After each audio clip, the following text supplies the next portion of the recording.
Hello children, it's time for chapter 14 of the miraculous journey of Edward Tulane. So let's begin.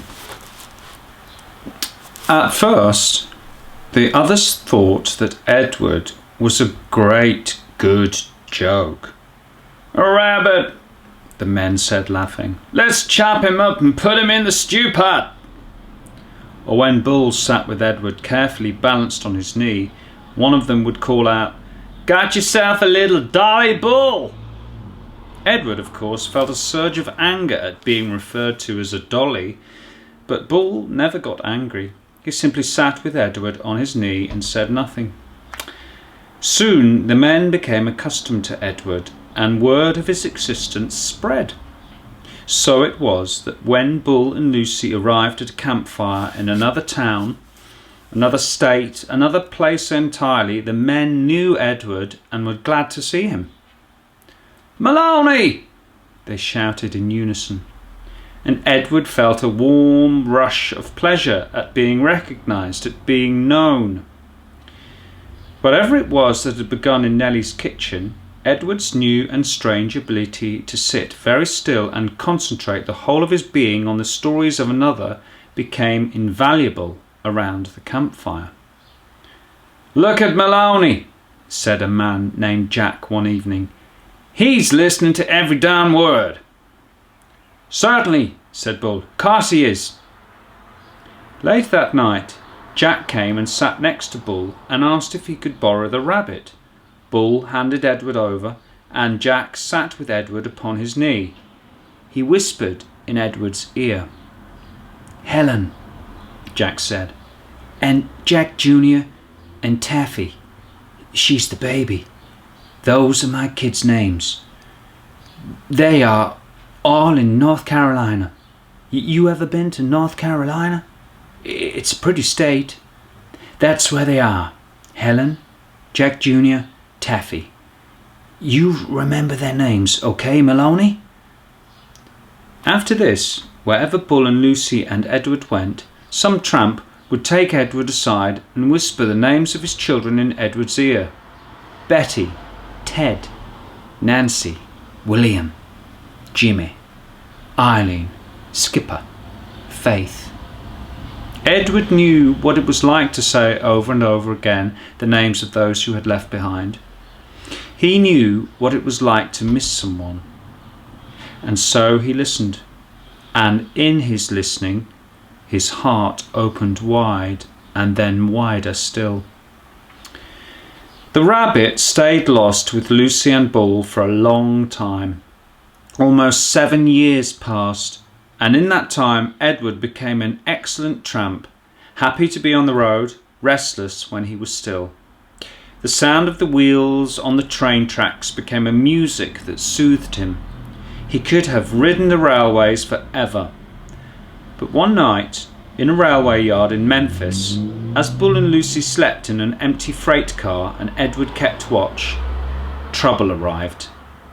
A man entered the freight car and shone a torch in Bull's face and then kicked him awake. "You bum," he said. "You dirty bum. I'm sick of you guys sleeping everywhere. This ain't no hotel." Bull sat up slowly. Lucy started to bark. "Shut up," said the man.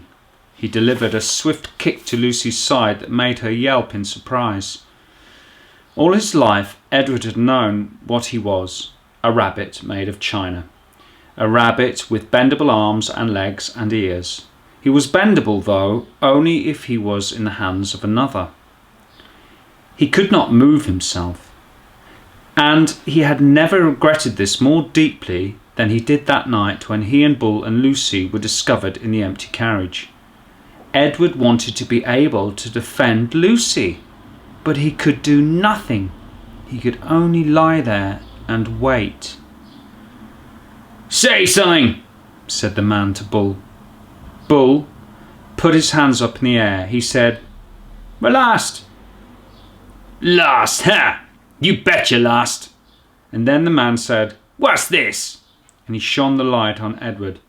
"That's Maloney," said Bull. "What the heck?" said the man.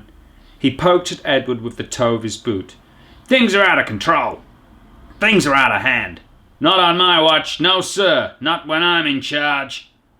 The train suddenly lurched into motion. No sir, said the man again.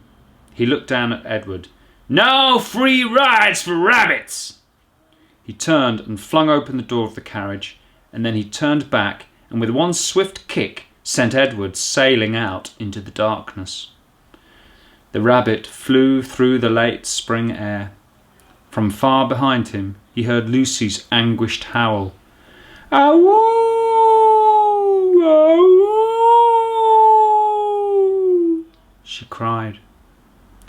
Edward landed with a most alarming thump, and then he tumbled and tumbled and tumbled down a long, dirty hill. When he finally stopped moving, he was on his back, staring up at the night sky. The world was silent. He could not hear Lucy. He could not hear the train. Edward looked up at the stars. He started to say the names of the constellations, but then he stopped. Bull, his heart said. Lucy. How many times, Edward wondered, would he have to leave without getting the chance to say goodbye? A lone cricket started up a song. Edward listened. Something deep inside him ached. He wished that he could cry. That's the end of chapter 14.